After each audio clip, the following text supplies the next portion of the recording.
paz do Senhor Jesus a todos, sejam todos bem-vindos ao canal Expondo as Escrituras. Hoje vamos estar falando de uma festa muito conhecida, muito importante, esperada por todos.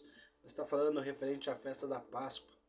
Vamos estar vendo qual é a mensagem, o significado e qual é a importância da festa da Páscoa para nossas vidas. Então nós precisamos olhar para alguns textos, e os textos que eu escolhi são o Evangelho de João, capítulo de número 1, verso de número 29, e Êxodo, capítulo de número 12.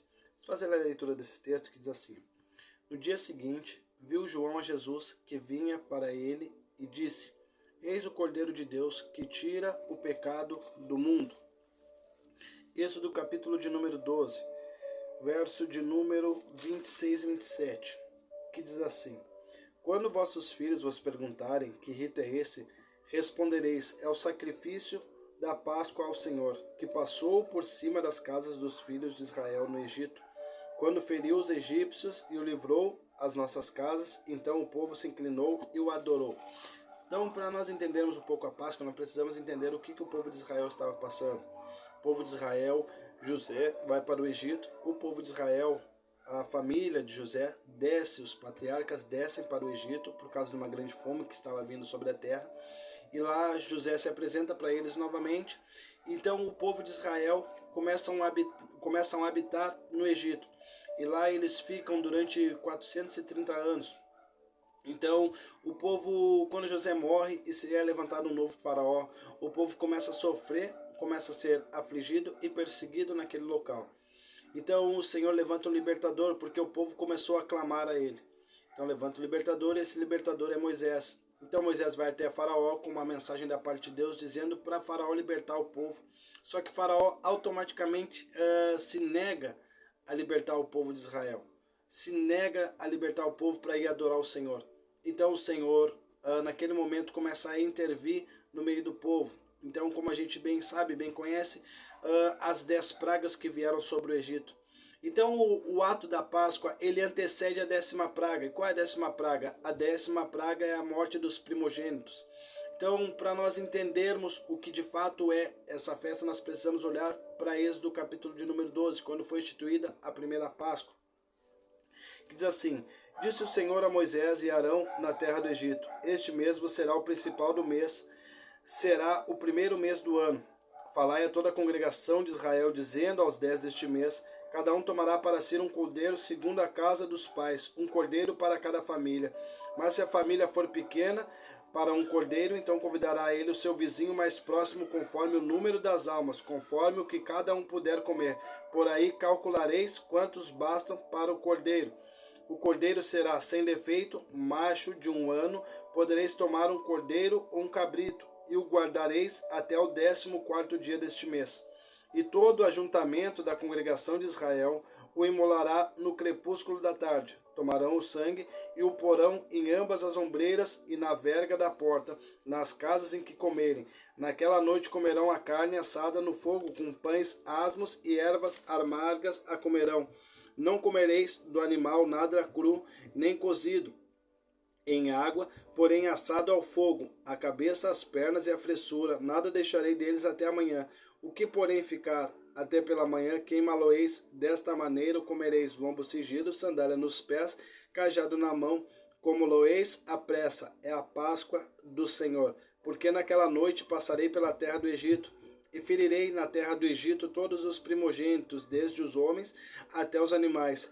Executarei juízo sobre todos os deuses do Egito. Eu sou o Senhor. O sangue vos será por sinal nas casas em que estiverdes.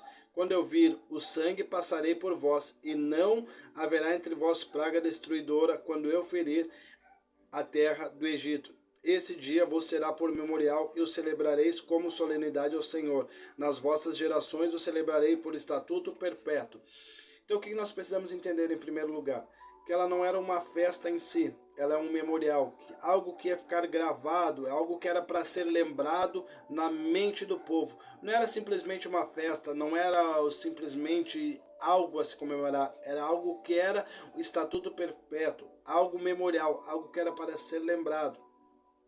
Então, o que de fato a Páscoa tem a ver com Cristo? A Páscoa no Antigo Testamento, ela aponta para toda a vida de Jesus.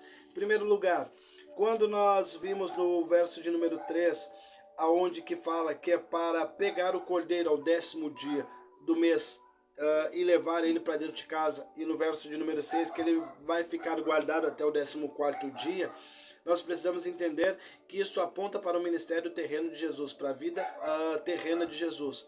O momento em que Jesus passou e foi analisado. Da mesma maneira em que o cordeiro passava dentro dos lares, ele estava sendo analisado, ver se não iria aparecer nenhum defeito, ver se não ia aparecer nada. Então o cordeiro naquele momento estava sendo analisado, assim como Jesus foi analisado. Segundo ponto, tomarão naquela noite comerão a carne assada no fogo, com os pães asmos e ervas amargas a comerão. Então, quando fala de ervas amargas, está falando do sacrifício de Cristo, do que Cristo ia sofrer aqui, da maneira que ele ia sofrer. E por que Cristo ia sofrer? Como nós falamos da história do povo de Israel, ele estava escravo. Então, para o povo de Israel ser liberto, ser solto, era necessário que o cordeiro sofresse. Então assim também é com Jesus, para que a humanidade fosse liberta do pecado e solta do pecado, era necessário que o cordeiro sem defeito padecesse, assim como João Batista falou, eis o cordeiro de Deus que tira o pecado do mundo.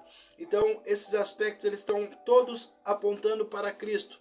Mas o que a Páscoa tem a ver com as nossas vidas? Porque como nós vimos, ao juízo de Deus decretado. Ao juízo de Deus decretado sobre o pecado. Então, naquele momento, o juízo de Deus estava decretado sobre o Egito. Então, como que nós fazemos para ser livre deste juízo? O verso de número 7. Tomarão do sangue e o porão em ambas as ombreiras e na verga da porta nas suas casas em que comerem. Verso de número 13. O sangue vos será por sinal nas casas em que estiverdes. Quando eu vir o sangue, passarei por vós, e não haverá entre vós pragas destruidoras, quando eu ferir a terra do Egito. Então, o sacrifício de Cristo, o sangue passado nos umbrais da porta, está apontando para o Senhor passando por cima das nossas casas, por cima da casa do povo de Israel, quando viesse o juízo sobre a terra do Egito. E o que isso tem a ver com nós? Porque vai chegar um dia em que o Senhor vai julgar todo o pecado. Ele vai dar a sentença para todo o pecado. Ele vai dar a condenação para todo o pecado. Então, para nós sermos livres desse pecado, a única maneira, o único método é se o sangue do Cordeiro estiver sobre a nossa casa. E o que é o sangue do Cordeiro sobre a nossa casa? Viver uma vida de intimidade, de comunhão com Deus. Uma vida onde Deus faz parte do nosso lar. Então está apontando para o sacrifício de Cristo e para a intimidade do povo de Deus com o Cordeiro. Então o sangue do Cordeiro era o sinal para que o juízo de Deus não viesse sobre aquelas casas. Da mesma forma, o juízo de Deus não vem sobre o lar dos que aceitaram Jesus. Por quê? Porque o Cordeiro já morreu no lugar. O Cordeiro já morreu no lugar. Então o sangue do Cordeiro automaticamente já foi posto sobre os umbrais da porta. Por quê? Porque o Cordeiro já morreu no lugar do juízo que havia sobre nós. Então, todos nós que aceitamos Cristo como único, bom e suficiente Salvador, estamos livres do juízo de Deus. Como Jesus fala em João capítulo 3, verso de número 16. Que Deus amou o mundo de tal maneira, para todo aquele que nele crê não pereça, mas tenha a vida eterna. Porquanto que não crê, já está condenado, porquanto não crê no Filho unigênito de Deus. Então, nós precisamos entender que o sangue nos umbrais da porta é o sangue de Cristo que está sobre nós. O sangue de Cristo que nos livrou da condenação. Outro ponto que nós precisamos entender. Este mês vos será por principal dos meses, será o primeiro mês do ano. Então por que é dito isso? Porque aquele mês seria o mês mais importante, mostrando quão a Páscoa era importante para o povo. Que o povo só ia começar a desfrutar daquilo que Deus tinha quando eles passassem pela morte do Cordeiro. Da mesma maneira nós só começamos a desfrutar da vida, do prazer da vida, do prazer de viver quando nós passamos pela cruz do Calvário. E Jesus disse, aquele que quiser achar a vida vai ter que perder. Aquele que quiser vir após mim, tome a sua cruz, negue a si mesmo e siga-me. Então está falando, se nós queremos achar de fato a nossa vida, nós queremos de fato começar a provar do que Deus fez e do que Deus tem para nós, nós precisamos passar pela cruz do Calvário. Então, outro ponto que nós precisamos entender, que a Páscoa, ela tem vários termos dentro da palavra de Deus. Então, alguns termos que ela é usada, o principal deles é passar por cima. Então, a Páscoa, ela aponta para a libertação. O povo estava preso no Egito e automaticamente está sendo liberto pelo sangue do Cordeiro. O sangue do Cordeiro era o sinal do povo que não ia sofrer, ia ser liberto daquele momento de escravidão. E como Paulo fala, todo homem pecou, todo homem está sujeito, todo homem é escravo do pecado. Todos os seres humanos são escravos do pecado. Então o único meio e método de nós deixarmos de ser escravo é mediante a cruz do Calvário, mediante a morte de Cristo na cruz. Então, naquele momento estava a Páscoa apontando.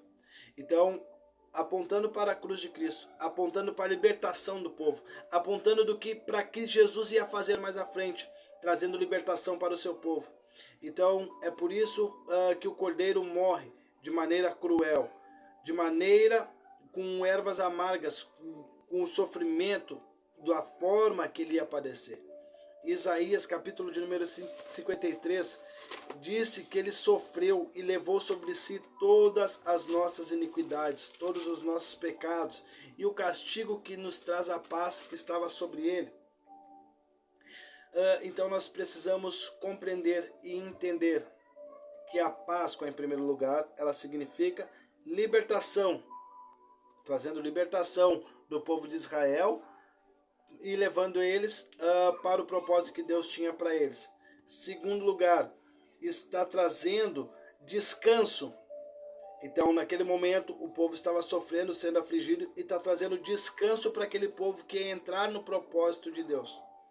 Então, nós precisamos compreender isso, porque se nós olharmos apenas para Jesus, sem a estrutura que é necessária para entender a Páscoa, nós não vamos compreender o verdadeiro sentido. Então, o povo está sendo liberto, o povo está recebendo a intervenção divina naquele momento, e está acontecendo o que? A troca do primogênito pela morte do Cordeiro. O que significa o Cordeiro morrer no lugar do primogênito? Era para todos nós morrermos, porque a consequência do pecado é a morte. Então era para todos nós morrer, e a morte ser algo horrível para nós. Mas a morte se torna algo prazeroso porque o Cordeiro morreu no nosso lugar. A morte que era para nós, Jesus Cristo levou sobre ele. Então essa é a mensagem da Páscoa. A mensagem da Páscoa não é o coelho, a mensagem da Páscoa não é os ovos. A mensagem da Páscoa é o Cordeiro, é a libertação do povo, é a libertação do seu povo. É Jesus incluindo o povo numa nova caminhada, caminhando rumo aos céus. É o povo sendo liberto do poder da morte e desfrutando do poder da vida que somente Jesus Cristo de Nazaré pode dar.